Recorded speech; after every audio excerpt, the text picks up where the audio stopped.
جيب ناس تحللي، جيب ناس فاهمه.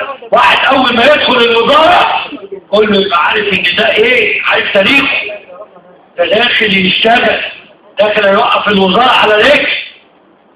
اللي مش هيشتغل هيتنطر بره الوزاره، هتلاقي كله اشتغل. مش ايه ادخل لواحد بتاع فودافون اقول له عم سياده الوزير مؤهلاته ايه في الاستثمار؟ لا حاصل على بكالوريوس تجاره ولا لصنص حقوق ولا حاصل على استثمارات. كل اللي خدوا لصنص انسوا 99 ده عندي معيده في القسم ليه؟ ما اتعلمتش، لسه بتتعلم او مدرسه مساعده. انا 42 سنه ويوم ما قعدت اخد استاذ اقول لك ما فكرش اتصل عميد كليه، لسه قدامي 10 سنين لما اخد خبره العماده او وكاله الكليه. تدرج، ده حتى في الدين في تدرج. في واحد يقول لك ده شيخ، ده عالم، ده فقير. يا جماعه عاملين مش هز، ده الواحد هز والله. انا حاسس ان انا مش في مصر. خلينا في المحاضرة يا دكتور. حاسس ان انا قاعد كده خلينا في المحاضرة يا دكتور. الكويت في دبي، الامارات التعبانه. خلينا في المحاضرة يا دكتور بعدين.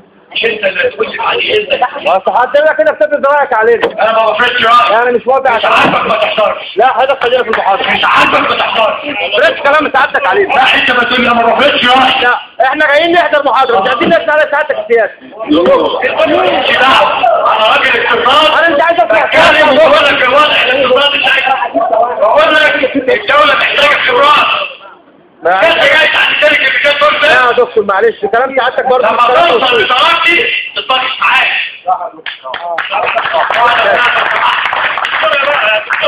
لو وظيفتك صالح يا دكتور خلاص هو اللي طلب اللي جول فهو يكمل بقى. نفس الصندوق. عاجبك تحضر محاضرتك؟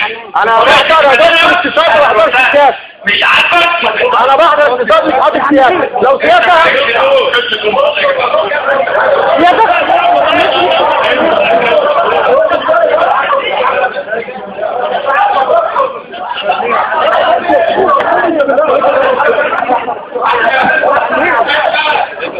اعمل له ايه يعني؟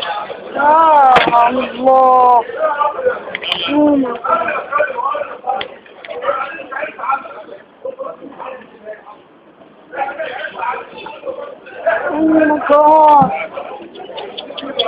انا بتحقق. لا مش بنسد على المعلومات، احنا هتبقى تنقل فيه